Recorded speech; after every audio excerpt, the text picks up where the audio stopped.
글로벌 증시에 비해서 우리 시장 낙폭은 그나마 크진 않습니다. 그전에 못 올랐기 때문에 그렇겠죠. 그렇다고 해서 마냥 마음을 놓을 수도 없는 환경인 것 같은데요. 자, 이런 시장 어떻게 대응해야 될지 3인의 전략에서 대응 전략을 찾아봅니다.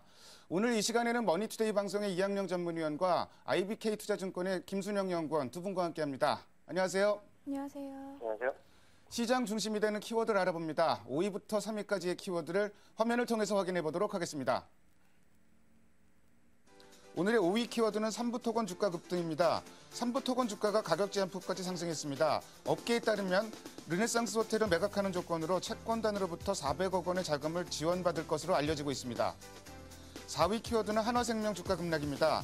한화생명 주가가 급락하고 있습니다. 한화케미칼이 보유 중인 지분 1.9%를 시간의 대량 매매로 매각했다는 소식이 부담으로 작용하고 있습니다. 3위 키워드는 미디어 방송주 강세입니다. 미디어 방송주가 강세를 보이고 있습니다. 민영화 기대감이 반영되면서 IMBC는 가격 제한폭까지 상승했습니다. 어제 장 끝나고 시간의 대량 매매로 하나케미칼에서 지분 1.9%를 넘겼습니다. 하나생명은 당연히 오버행 이슈가 있기 때문에 좀 부담스러운 상황이고요. 그렇다면 하나케미칼은 일단 좀 자금을 확보했기 때문에 재무구조 개선이라든지 앞으로 새로운 사업을 구상하는데 좀 총알을 좀 많이 확보했기 때문에 긍정적으로 봐야 될지 이 부분도 생각해야 될 것 같은데요. 이학년 위원이 관련 내용 좀 말씀해 주세요. 네, 그 하나케미칼이 말이죠. 그 하나생명 지분의 한 1,600만 주를 이제 시간으로 넘기지 않았습니까? 이제 블록들을 매각했는데요. 당연히 말씀하신 대로 하나생명은 앞질 수밖에 없죠. 오버행 이슈가 불거지는 것이고요. 그만큼 유동 물량이 더 터졌으니까 앞으로 예보 물량도 가능한데요.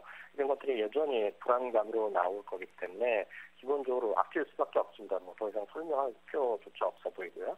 문제는 하나케미칼에 대한 냉정한 판단이 좀 필요하다고 봅니다. 1,100억 원 정도로 확보한 거 아닙니까? 근데 그 용도 자체가 운영 자금이라든가 같은 투자금 확보 이런 얘기를 하고 있는데 이게 뉴스 검색해 보시면 쉽게 아시겠지만은요. 지난 주인가요? 이제 채권을 발행하려고 했는데요. 1,500억 정도를 또 확보하려고 했는데 그게 지금 여의치 않았던 모양입니다. 그러다 보니까 이제 운명 겨자 먹기로 주식을 판 거 아닙니까? 보유자산이요. 재벌들의 속성을 아실 텐데 웬만하면 주식을 안 팔죠. 자기네 결국은 언젠가 자기네의 어떤 보유 지분을 통한 아주 활용도가 있을 텐데요.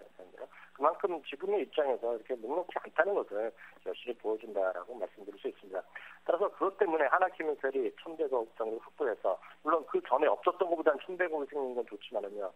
제가 자주 표현하지만 결국 그 어떤 특정 기업이 주가가 올라가려면 특히 웬만하면 올라가기도 쉽지 않은 것인데 올라가려고 그러면 돈을 잘 벌어야죠. 쉽게 얘기하면 보유주 수익을 팔아갖고 그것 때문에 주가가 올라가는 것은 지금 무슨 조그만 콜타업체가 아니고요. 하나케미칼 같은 경우에서는 어찌 보면 창피한 얘기가 아니겠습니까? 그것 때문에 주가가 올라가야 된다면요. 태양광 산업에 엄청나게 올인했는데 하나케미칼이요. 불행하게도 들어간 이후부터 지금 시황이 아주 안 좋았죠. 태양광이요. 그러다 보니까 OCI조차도요. 훨씬 앞서 있는 OCI조차도 관련 분야에서 적자가 2분기 연속 났습니다. 폴리실리콘 분야에서요. 그리고 전체로도 보면 영업 적자가 나지 않았습니까? 4분기요. 그런데 하나케미칼이 후발 업체로서요. 태양광 산업의 시황이 개선된 것이 아직 유연한 시점에서 하나케미칼이 좋아지기를 기대한다는 것은 현실적으로는 어렵다고 봅니다. 하나케미칼은 매매할 이유를 찾을 수 없습니다. 하나케미칼의 입장에서 자금을 확보했다는 거 그 자체는 분명히 호재인데 전후 사정들을 살펴보면은 마냥 호재로만 받아들일 수 없는 면도 좀 있는 것 같습니다. 자, 오늘 미디어 방송주들 급등하고 있습니다. IMBC 정수장학회 이필립 이사장이 사임했다는 소식이 전해지면서 글쎄요, MBC 민영화가 당장 오를낸 문제는 아닌 것 같은데 바로 민영화 얘기 나오면서 아침부터 상한가에 진입을 했었고요. 요새 관련주들 좀 보면은 가장 관심이 많은 종목이 CJ ENM 같은 종목 같은데 최근에 아주 긍정적인 조정을 거치고 다시 또 꾸준히 올라오는 모습을 보여주고 있습니다. 김순영 연구원이 미디어 방송주 관련해서 대응 전략 좀 말씀해 주세요. 네, 앞서 말씀하신 것처럼 이제 IMBC 같은 경우는 정수장학회 문제가 불거지면서 이제 그 부분이 상승 모멘텀, 매수세를 이제 유인하는 동기로 작용을 했고요. 그러면 상세가 좀 이어지는 것 같습니다. 뭐 그 외에 미디어 관련주 같은 경우는 사실 펀더멘탈 기준으로 봤을 때는 그렇게 나쁜 수준이 아니기 때문에 뭐 시장 잠시 이제 증시가 이제 주춤해 가는 과정이라면은 이런 업종은 뭐 나쁘지 않은 성과를 좀 낼 걸로 보고는 있습니다. 근데 여기에서 이제 파생돼서 하나 더 생각해봐야 될 부분이 민영화라는 부분인데요. 일단 지금 새 정부 출범 앞두고서 이제 여당 당선집에 이제 거론됐던 부분이 어떤 민영화라는 부분이기 때문에 이런 부분에 대해서도 좀 생각해 볼 만한 부분인 것 같습니다. 일단 뭐 공기업이라는 것 자체가 어떤 업종에서 지배적 사업자이고 정부의 규제는 받고 있으면서 어떤 수익 창출에는 또 제한을 받고 있는 그런 특징을 가지는데 이게 민영화가 된다고 봤을 때는 사실 중장기적인 관점에서는 어떤 수익 기대 그리고 경영 효율화나 규제 완화 이런 부분에서 좀 긍정적인 작용을 할 것으로 보고 있고요. 중장기적으로도 주가에는 이제 긍정적인 모멘텀을 작용할 수 있다고 보고 있습니다. 다만 지금 민영화 부분에서 생각해 볼 부분은 일부 은행이나 어떤 유틸리티 관련 업종 종목들일 텐데요. 이 부분에 관한 그 이야기는 사실 1998년에 뭐 그 김대중 정부부터 시작돼서 꾸준히 제기되어 왔던 부분이기 때문에 그런 기대감이 반영될 수 있는 부분은 한계가 있다고 보고 있습니다. 전체적으로 뭐 민영화되면은 좋아질 건 틀림없는데 아직은 좀 갈 길이 멀고 또 확인하고 넘어갈 일도 좀 많을 것 같습니다. 우선은 뭐 지금 기대감이 좀 너무 빠르게 반영되고 있다. 이런 점도 좀 투자하실 때 참고하시면 좋을 것 같습니다. 다음으로 오늘의 2위 키워드를 화면을 통해서 확인해 보도록 하겠습니다. 오늘의 2위 키워드는 이탈리아 전국 불안입니다. 뭐 이탈리아 얘기 오늘 안 할 수가 없을 것 같습니다. 총선 설마 했는데 정말 모양새가 상당히 좀 안 좋게 나왔습니다. 특히 이제 상원, 하원 각각 과반수를 차지한 쪽에 갈리기 때문에 이건 뭔가 굉장히 좀 불안한 모습 같은데 김순영 연구원이 관련 내용에서 다시 한번 좀 정리해 주세요. 네, 일단 이탈리아 총선 이제 개표 결과를 봤을 때는 하원 같은 경우는 이제 무난히 중도 좌파가 그 제1당으로 이제 당선이 된 상황이고요. 이제 상원에서는 이게 엇갈리면서 시장 불안 요인으로 작용을 했다고 보시면 될 것 같은데요.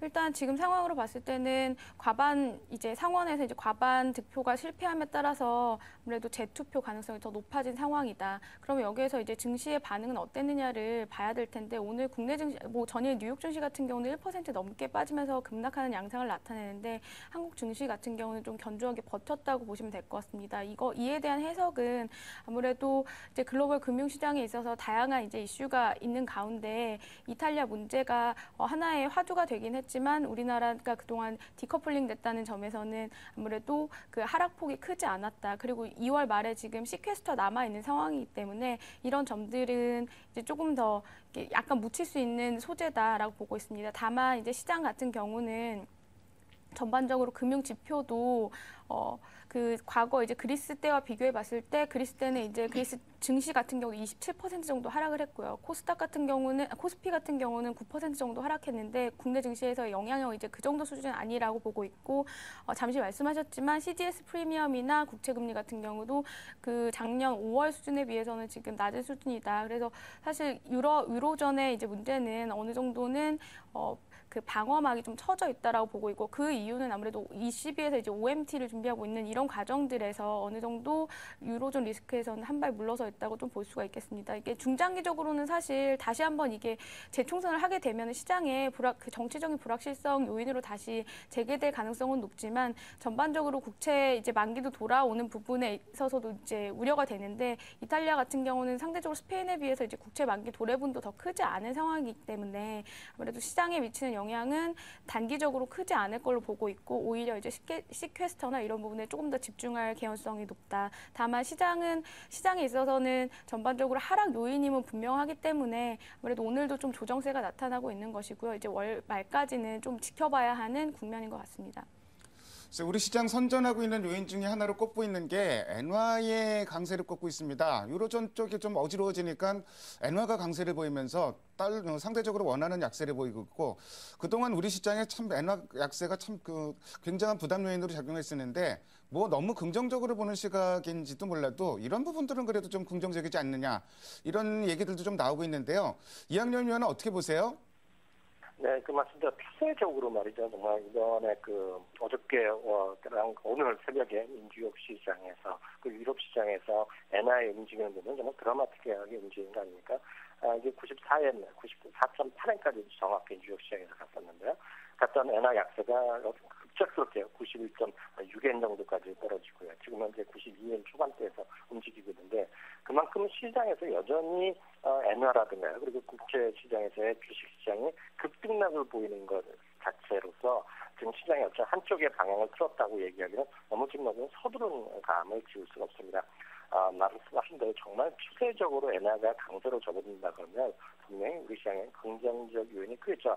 왜냐하면 엔화가 이렇게 약세를 주저하던 작년 12월 말부터 3, 4개월 동안 급속하게 엔화 약세가 되면서 그동안은 지금 상대적으로 부진했던 주식들이 워낙 많으니까요. 그런 것들이 좀 다시 돌아올 수 있는 그런 기회가 되겠지만 아직까지는 아니라는 생각을 갖고 있습니다.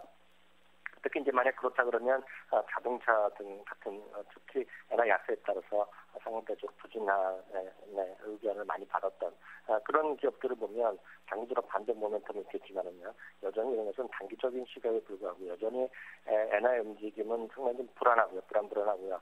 지금 엔화가 강세가기보다는 장기적으로 특히 올해 정도까지는 엔화가 추가적으로 약세 쪽으로 갈 가능성이 워낙 크다는 시각이 일반적입니다.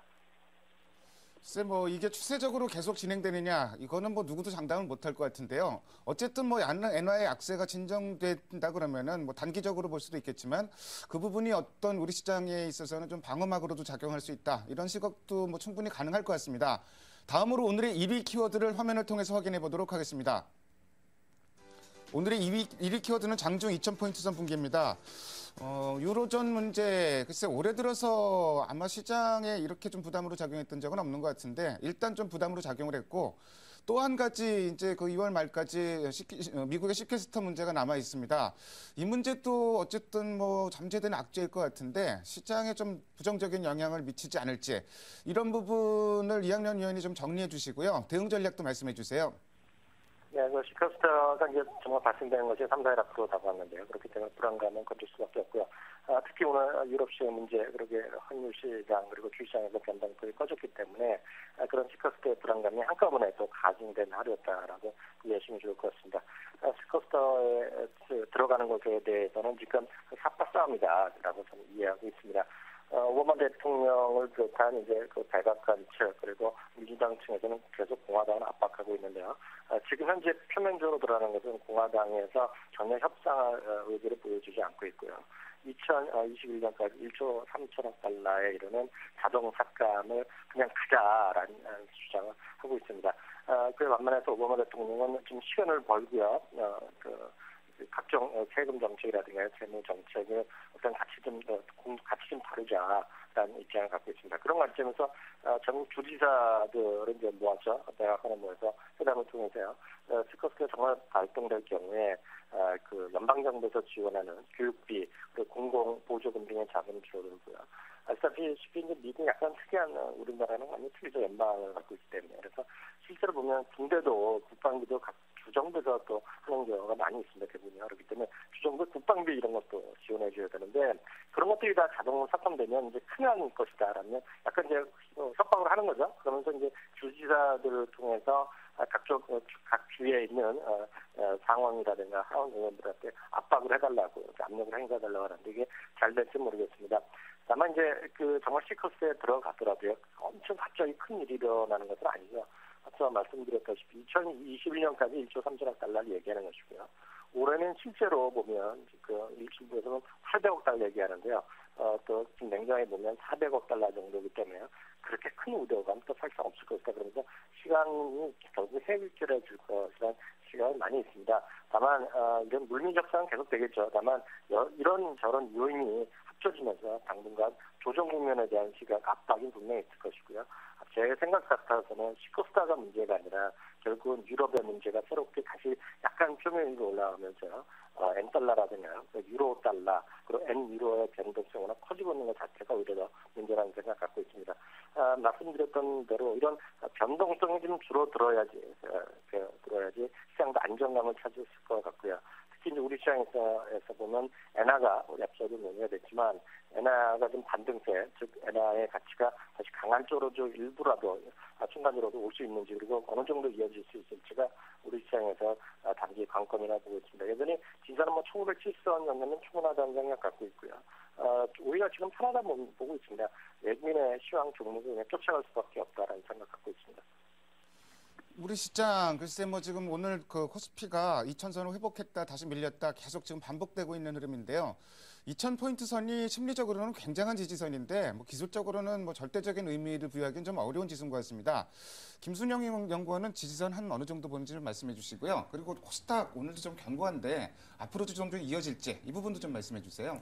네, 일단 국내 증시 코스피 기준으로 봤을 때 1차 지지는 말씀하신 것처럼 한 대략 1970포인트가 1차 지지가 될 것 같고요. PBR 1배 기준인 1900포인트가 2차 지지가 될 것 같습니다. 그리고 코스닥 시장 같은 경우는 지금 상대적으로 선전하고 있는데요. 일단 지금 코스피 같은 경우는 대외적인 악재로 인해서 조정을 받고 있다는 점을 감안했을 때 향후에 오히려 이제 3월 같은 경우는 앞서 잠깐 언급하셨지만 엔화 같은 경우는 이제 결제 수요 그 일본 기업들이 이제 3월 결산법인이 많기 때문에 결제 수요에 따른 엔화 약세가 좀 저지될 개연성이 좀 더 높다라는 점, 그리고 프로그램 유입 가능성이나 그다음에 이제 4분기 이제 감익됐던 부분 실적 우려 같은 게 이제 덜어내면서 조금 더 시장 흐름이 좀 견고할 걸로 예상하고 있기 때문에 사실은 코스피 증시, 그러니까 코스피가 코스닥보다 더 좋은 성과를 낼 걸로 예상하고 있습니다. 코스닥 같은 경우는 지금 대략 PER 기준으로 한 10.7배 정도이고, 그다음에 코스피도 8.9배 정도라서 둘 다 사실은 밸류에이션 매력은 좀 높은 상황입니다. 왜냐하면 둘 다 이제 마이너스 1표준 편차 영역에 있기 때문에. 근데 밸류에이션 측면을 제외했을 때 지금 대외적 악재라는 요소라는 점을 감안하면은 향후에는 이제 코스피가 조금 더 아웃퍼폼할 가능성이 높다고 보고 있고요. 이제 업종별로 봤을 때는 당분간은 아무래도 대외적 이슈를 감안하면은 내수나 소비주가 아웃퍼폼할 가능성이 높지만 그 이후에 조금 더 높은 이제 3월 이후에 이제 장을 고려한다면 여전히 이제 고베타 업종 혹은 이제 경기 민감주들이 선전할 가능성이 높다고 보고 있습니다. 일단 3월 들어서 여러 가지 불확실성이 있는데 불확실성이 좀 빨리 거쳤으면 좋겠고, 참고로 환율 측면에서 접근할 때는 우리나라 같은 경우는 대부분 12월 결산인데 일본 같은 경우는 3월에 결산입니다. 그 부분도 좀 영향이 있다는 점 참고하시면 좋을 것 같습니다. 지금까지 5가지의 키워드를 통해서 오늘 시장의 흐름을 살펴봤습니다. 두 분 말씀 잘 들었습니다. 감사합니다. 감사합니다. 네.